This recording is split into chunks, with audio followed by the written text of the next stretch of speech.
I was standing at the warehouse, sorting through inventory, when my phone buzzed in my pocket. It was Mallory. The message didn't make sense at first. I read it again, then again. Still didn't get it. Hey babe, so I told everyone you proposed last night. It was at the graduation dinner. Everyone's talking about it. Mom already posted about it. Love you. XOXO. I stared at the screen, trying to process. I reread it a third time, hoping it would make sense. No dice. She had to be messing with me. There's no way she thought that happened. I turned to Josh, one of the guys on the floor, holding my phone out to him. Dude, she's nuts, he said after reading it. I snorted, the sarcasm dripping from my voice. Great plan. Really great. I took a screenshot and posted it to Facebook, trying to get ahead of this absurd mess. The caption: she proposed to herself. I'm not in this fantasy. Almost immediately, my phone blew up. I barely had time to set it down before Mallory's name flashed on the screen. I hit answer, and her voice was hysterical, shrill. You have to take that down. Everyone's flipping out. What's wrong with you? She was shouting, crying. I could barely keep up. Notifications flooded my phone. Friends, family, everyone commenting, liking, sharing. I didn't know what I was supposed to be sorry for. I stared at the phone, biting back a laugh. Mallory, I said, trying to keep calm. You made your bed. Now lie in it. I slammed the car door behind me and walked up the driveway, feeling like I had just stepped into a bad dream. As soon as I reached the front porch, I froze. There she was, Mallory, standing in front of my door, suitcase in hand, like nothing was wrong, like everything was fine. She looked up when she saw me, her eyes wide with that mix of panic and determination I had come to expect. I'm moving in, she said, like it was the most normal thing in the world. I blinked, my heart thumping a little faster. What the hell are you talking about? She shifted her suitcase, her chin lifting a little. I'm doing this to save face. You humiliated me on Facebook. Really? I'm not gonna let you just make me look like a fool in front of everyone. Save face? Mallory, we're done. This is over. The words came out like I had rehearsed them 100 times, but it still felt like a punch in the gut. Her face twisted. No, no, no. We were already headed toward marriage, remember? We were going to do this together. Her voice cracked on the last part, and I almost felt sorry for her. Almost. I shook my head, barely containing my frustration. We were never headed anywhere. Not like you think. I moved toward the door, but she stepped in front of me, blocking the way. I'm not leaving. This is our house now. I felt my blood boil. No. This is my house, and you need to get the hell out. She pushed forward a little, trying to wedge herself in, but I put my hands on her shoulders, firm. No, Mallory. Go. Her eyes went cold. You're making a huge mistake, she spat, her voice low and dangerous. You'll regret this. You'll all regret it. I didn't even flinch. I just stepped back and slammed the door shut in her face. I leaned against it, my chest heaving. For a second, I thought I could hear her still yelling through the door, but it faded quickly. I didn't feel relief, not yet. But I thought that was it. I thought that was the end. I locked the door and stared out the window, watching her storm off down the driveway, screaming something I couldn't make out. Part of me wanted to go after her, to yell back, to tell her that this wasn't just some petty breakup. But I couldn't. It wasn't until she turned the corner at the end of the street that I let myself breathe, that I let the tension in my shoulders go. And just as I thought I might finally get some peace, my phone buzzed again. I looked down at the screen, and a chill ran through me. It was from Mallory, but this time it wasn't a text. It was a video. She was filming herself, standing outside my house, her makeup smeared. The clip ended with her glaring at the camera, lips trembling. I told you, she said, her voice shaking. I'll make you regret this. I felt a pang of guilt, but it was short-lived. What was she going to do now? Was she really going to take this to some new level? As much as I wanted to just forget about it all, I knew it wasn't over. Not by a long shot. The next morning, I barely had time to sip my coffee before my phone started blowing up. My mom called first. then her mom, then her aunt. The calls kept coming, back to back, like an avalanche of guilt I didn't deserve. Mallory's mom was practically shrieking through the phone. "You need to make an honest woman of her. What you did was cruel, and she's devastated. You can't just leave her like this. Do the right thing." I hung up after the fourth call, trying to shake off the anger that was building up in my chest. But it didn't stop there. Mallory wasn't just behind a screen anymore. She was in my life again, this time at my job. I was in the middle of a meeting when I heard a commotion at the front desk. Security called me a few minutes later, sounding confused. "Hey, we've got a woman up here claiming to be your fiancée. She's wearing a ring, but we don't have her visitor badge." I rubbed my face. "She's not my fiancée. She's my ex. Please, just escort her off the property." A few minutes later, Mallory appeared in the doorway of my office, standing there with this fake smile plastered across her face. Her hand raised dramatically to show off a sparkly ring. It was way too big for her and the kind of thing you see on TV, not real life. "I forgot my badge," she said, tilting her head. "But I'm his fiancée, so it's fine, right?" I stared at her for a moment, trying to keep my cool. The whole situation was too ridiculous. "Mallory, what are you doing here?" She shrugged like she was some kind of victim. "I'm just trying to be supportive, you know? Like you asked me to be." I shook my head, trying to get my bearings. "No, I didn't ask you to do this. You need to leave. Now." Security was already coming to escort her out, and she didn't fight them. She walked out with a huff, but not before giving me one last, cold glare that could have cut glass. By the time I got home that night, I wasn't surprised to see the new Instagram account she had set up. The name? Healing After False Promises. Yeah, she went there. Her first post was a close-up of the fake ring, the one I knew damn well she'd bought herself. The caption? "He bought the ring, just not the backbone." I stared at the screen, half amused, half annoyed. I couldn't even bring myself to comment. Instead, I watched as the comments piled up, people calling her out, mocking her for trying to turn this whole thing into some weird, twisted reality show. "You can't make someone want you," one person wrote. "She's doing everything but moving on." Another comment, "Ring or not, he's not into you, girl." I had to give her credit. She was persistent. She deleted the comments she didn't like and reposted. The next round was even more dramatic. Something about being heartbroken, about how she was healing from the lies and learning to love herself again. The comments only got worse, and it didn't take long before people started roasting her left and right. I couldn't help it. I laughed a little. This was the girl who once wanted to play the victim so badly she had created a whole narrative in her head. And now it was crumbling in front of her eyes. I checked back a few times, watching the drama unfold. The posts started getting shared more and more, and while Mallory was clearly deleting some of the worst comments, it didn't seem to matter. The damage was done. People saw her for what she was. I felt a strange satisfaction in it, but mostly I felt relieved. Maybe, just maybe, she was finally making her own mess without dragging me into it. The next morning, I woke up to more bullshit from Mallory. My phone was full of notifications, and when I finally looked, I couldn't believe what I was seeing. She had started posting fake text conversations between us.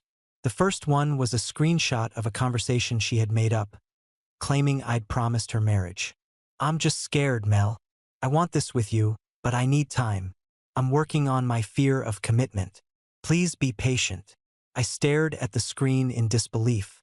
It wasn't me. It didn't even sound like me. I couldn't remember ever saying that to her. I told her 100 times that I wasn't ready for a big commitment, that I didn't even know where things were headed. But she had taken whatever scraps of conversations we'd had, twisted them, and turned them into some kind of twisted love story in her head. And the worst part? She was using a second phone. A burner phone or whatever the hell it was, sending these fake texts from me. It made me sick to my stomach.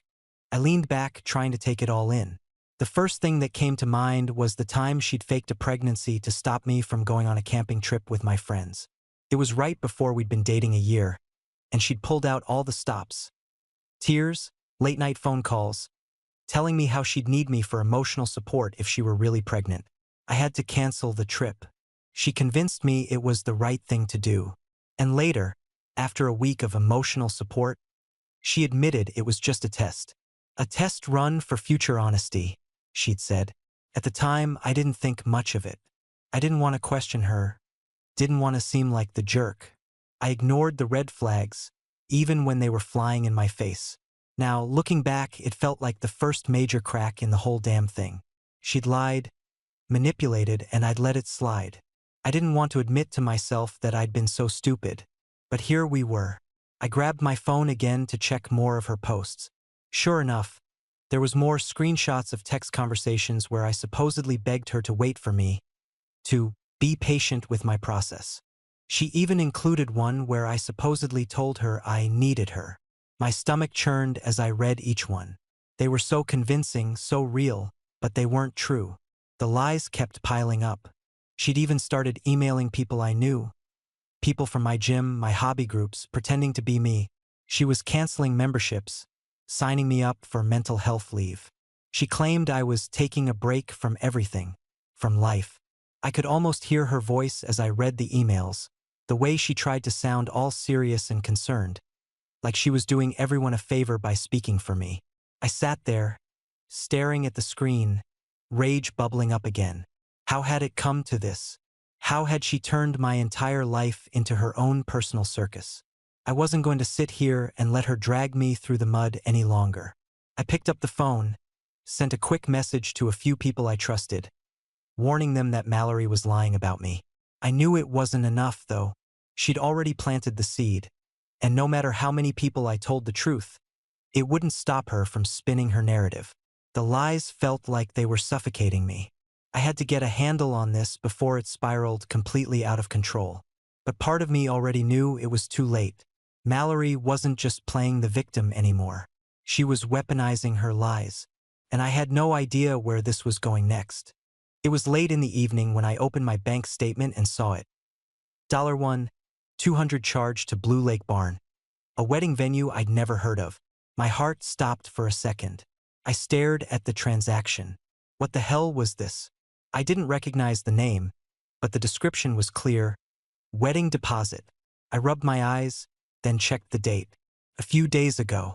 I didn't even know what to think at first, but then it hit me, Mallory. She must have used my card information. The memory of when I'd let her buy groceries for the both of us a few months ago hit me like a punch in the gut. She'd convinced me it was no big deal, that it was just easier for her to swipe my card. It was the first time I had ever let her use it for anything. I didn't think twice about it, trusting her. But she'd used that moment, that tiny bit of access, to set up something this crazy. I grabbed my phone and called the venue, my hands shaking a little. Blue Lake Barn, the receptionist answered. Yeah, this is gonna sound weird, but I noticed a charge on my account for a deposit to your venue, and I need to know what this is about. There was a pause. Can I get your name, sir? I gave it to her, already bracing myself for whatever was coming. She came back after a few seconds. Yes, we do have a reservation under your name. A deposit for the wedding venue.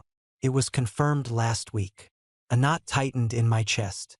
There's been a mistake. I didn't authorize that. She seemed sympathetic but firm. I'm sorry, but it came through as a confirmed reservation with your card details. If you'd like, I can look into canceling it. Please, I said, trying to keep my voice steady. I'm not getting married. I'm not even in a relationship anymore. After a few moments, she came back on the line, the relief in her voice clear. We've processed the refund and canceled the reservation. I've also marked the account as flagged. There won't be any future charges. Is there anything else I can do for you? No, thank you. I hung up, the weight lifting a little, but still. It wasn't over. It wasn't even close. The moment I hung up, my phone buzzed again. Mallory. She'd sent a message, and I opened it, knowing full well it wasn't going to be pretty. That was our dream venue. Why would you embarrass me like this? She wrote. That was our plan. Our future. You're so selfish. I laughed, bitter and sharp. I could already feel the rage rising again. I typed back quickly. We never had dreams. Just your schemes. Almost immediately, She responded, her text fury in full swing. "You're going to pay for embarrassing me. I swear you will." The words were like a slap to the face, but I couldn't help but feel a sick kind of relief. She was finally showing her true colors. I didn't even have to dig deeper to know she wasn't going to stop until she destroyed me, until she dragged me down into her delusional world where everything was a game. I shoved the phone down and started locking down my accounts, changing passwords, canceling old cards, and setting up alerts. My mind was working 100 miles a minute, wondering just how far she was willing to go with this. But deep down, I knew this wasn't going to be the last of it. Mallory had a way of digging herself deeper with each move. She was relentless, and now that she'd set her sights on making me the villain, I could already see how much she was willing to destroy in order to win. And the scariest part? I didn't even know what she'd try next. A few hours later, the messages started rolling in. I had just finished up locking everything down when my sister called. I answered, trying to keep my voice calm, but I could already tell something was off. "Are you kidding me?" she started, her voice high-pitched with anger. "Mallory just texted me, saying you promised her a family, that you broke her heart after you promised you'd get married and have kids with her." "What the hell, Brett?" I rubbed my temples, already exhausted. "I never promised her that. You know me, Kelsey. I never wanted that." "Yeah, well, apparently she thinks otherwise. And she's been texting Grandma too," she added, her voice quieter now. "Grandma called me, saying Mallory's been telling her you're abandoning your future together." My stomach dropped. "Grandma?" I could already hear her sweet, concerned voice in my head. "She said Mallory tried to take her wedding ring," Kelsey continued, "for, sentimental reasons." I blinked. My grandma's wedding ring was old, small, and practically priceless in sentimental value. The thought of Mallory even touching it made me want to scream. Grandma had always told me she thought Mallory was a little off, but I had brushed it off. I put the phone on speaker and walked over to my desk. The moment I sat down, the memory hit me. The screenshot from months ago when Mallory had asked me to help her edit a work email. The file attached to it had caught my attention then. It was titled husband_hunt.docs. I had opened it, thinking it was a weird placeholder or a draft for some office presentation. What I found instead made my skin crawl. It was a detailed, bullet-pointed outline of a plan. The first line read, "Marry by 30. The next, quit job by 31. And below that, in big bold letters, become a family lifestyle influencer." I could barely breathe. All this time, I had thought she was in it for me, but she wasn't. This was a business plan. She had seen me as a step in her career path. I pulled up the screenshot, my fingers shaking as I tapped on the Facebook icon. I didn't think twice. I posted the document to my feed, the caption burning as I typed it out. This was never about love, just branding. For a second, nothing happened. I stared at the screen, waiting for some kind of reaction. Came, sure enough. A few minutes later, Mallory texted me again. She was furious, livid. I could practically hear her screaming through the words. "You're so petty. That's private. You embarrassed me," she typed, and then a flurry of messages followed. "You can't just post things like that. You'll pay for this." I didn't reply. Couldn't. I didn't need to. I was done trying to talk her down. For the next few hours, I waited. Nothing. Not a word from Mallory. Her usual streams of posts, pictures, and emotional rants had gone completely silent. It was like she had disappeared. I kept refreshing her profiles, but all I saw was the same blank page. Then I noticed it, her Instagram, her Facebook, everything. She had nuked them all. Deleted. Gone. I felt a mix of relief and confusion. What was she doing? Was she backing off? Or was she plotting something bigger? A knock on my door broke my thoughts. It was Kelsey again, this time in person. She walked in, and I could see the worry on her face.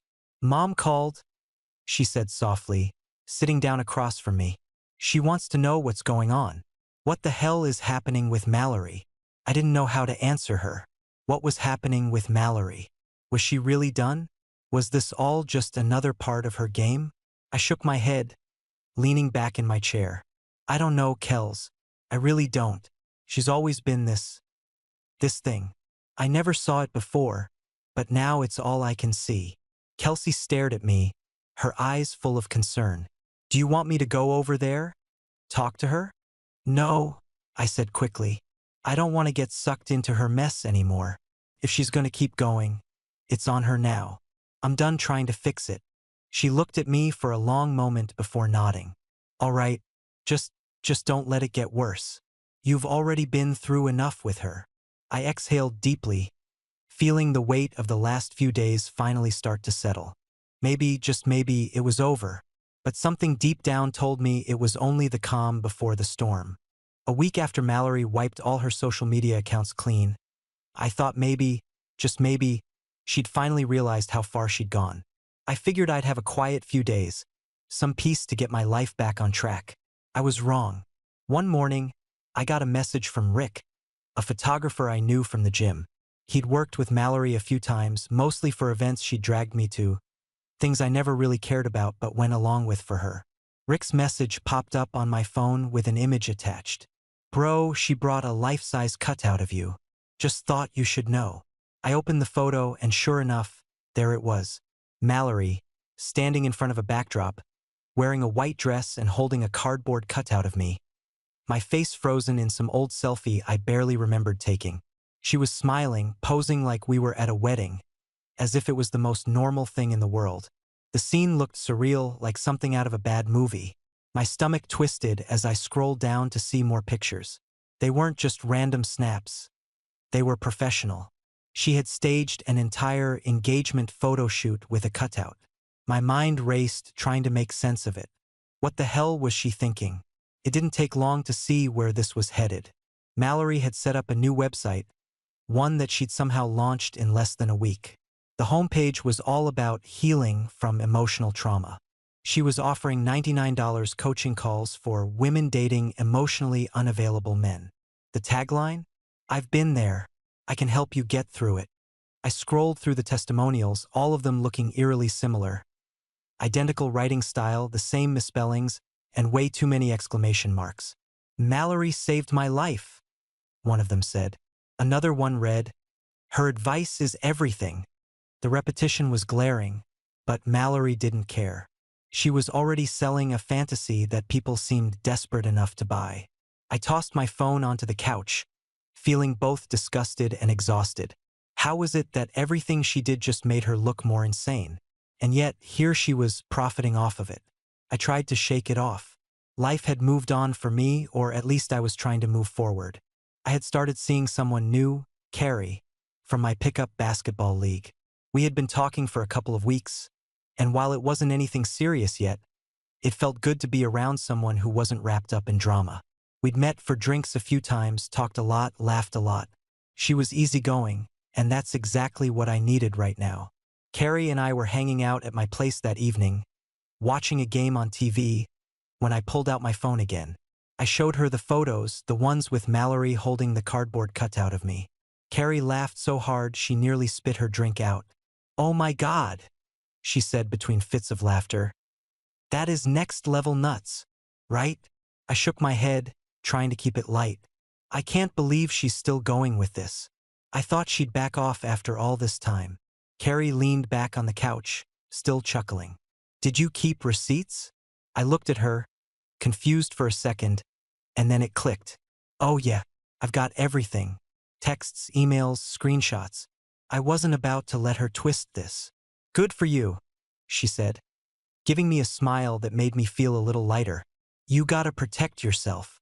I showed Carrie some of the worst texts Mallory had sent me, the ones where she accused me of leading her on, of promising her things I hadn't. I scrolled through the long, incoherent rants, all of which painted me as the villain. Carrie scrolled with me, laughing and shaking her head. Look, I get it. It's crazy, she said, glancing at me with that sympathetic but amused look. But I've got to ask, why didn't you walk away sooner? She's been giving you red flags since day one. I sighed. I don't know. I wanted to believe it was just some phase. She'd act like she was all in, and I'd go along with it, thinking maybe it would change. But it never did. Carrie nodded, her face serious for a moment. You can't let people like that keep you stuck. She doesn't get to rewrite your story. I grinned a little, feeling some of the weight lift off my shoulders. Yeah, I'm done letting her. Still, it was hard to shake the feeling that Mallory wasn't done with me yet. I could already see the drama she'd stir up next. But for the first time in a while, I felt like I had someone who wasn't involved in her mess. Someone who wasn't pretending. And that felt like a win. I'd almost started to think that maybe Mallory was finally done. That was before the knock on my door. It was late afternoon when I answered it, and there, standing on my porch, was a process server. He looked like he was about to drop a bomb, which, in hindsight, was exactly what he was doing. "Brett Harris?" he asked, barely looking at me. "Yeah, that's me. What's this about?" I could already feel the tension building in my stomach. I didn't even need to see the papers to know what was coming. He handed them over. "You've been served. This is a lawsuit for breach of verbal engagement agreement. It's from Mallory Green." I blinked. What? I stood there for a second, just staring at the papers in my hands. I had to read through it twice to make sure I wasn't hallucinating. The legal language was absurd, like someone had grabbed a dictionary and just gone wild with it. It didn't even make sense. Termination of shared destiny was how it described me ending things with her. And then it went on to accuse me of emotional manipulation and violation of mutual verbal agreement, citing some supposed conversation where we allegedly agreed to get married. My stomach churned. She had really crossed every line. The kicker? Mallory had enlisted her cousin, a law school dropout, to represent her. This wasn't a real lawyer. This was just some amateur playing dress-up in the courtroom. I took the papers into the kitchen, sat down at the table, and started looking through the ridiculousness. It was bad enough she had tried to turn this whole thing into a public spectacle. But now she was trying to make it a legal one. A few hours later, I sat down with my actual lawyer, Greg, who burst out laughing when I showed him the paperwork. "I mean, this is comedy in legal form," he said, flipping through the pages. He pointed at the line about Facebook being referred to as the social web network and chuckled. "I don't know who Mallory thinks she's fooling, but this isn't even close to a real case." I leaned back, feeling the weight of it all sink in. "She's out of her mind." Greg nodded, still laughing. "This is gonna get tossed out of court faster than she can file a complaint. Just hang tight, all right? We'll get through this." The day of the court hearing came, and I had never felt so ridiculous in my life. Mallory showed up in another white dress, just like she had when she staged those photos with the cardboard cutout. It wasn't just a dress anymore. It was her costume, her armor, as if she thought it would make her look like the wronged one. She was sitting on the other side of the courtroom, her cousin acting as her legal representative, trying to look professional in a cheap suit. I couldn't help but feel sorry for him. The whole thing was a circus. The judge walked in, a no-nonsense woman in her 50s, and glanced at the paperwork in front of her. She didn't even look up when she started talking. "This case is utterly absurd," she said, shaking her head. "You're suing over a verbal engagement agreement? This is not a real contract. This is a mess." I wanted to laugh. I didn't, though, because Mallory was sitting there, glaring at me like I was the one who had somehow wronged her. The judge continued, "This case is dismissed. Mr. Harris owes no obligation to Ms. Green. Ms. Green, you are ordered to pay Mr. Harris's legal fees for wasting the court's time." I couldn't believe what I was hearing. She was being fined for this? The judge didn't even give her a chance to speak. It was over before it had even begun. As I gathered my things, I noticed Mallory's mom standing outside the courtroom with a camera crew. I didn't know whether to laugh or cry when I realized what was happening. She was filming it all like it was some kind of reality show pitch. Bride Without a Ring, or whatever ridiculous title she had in mind.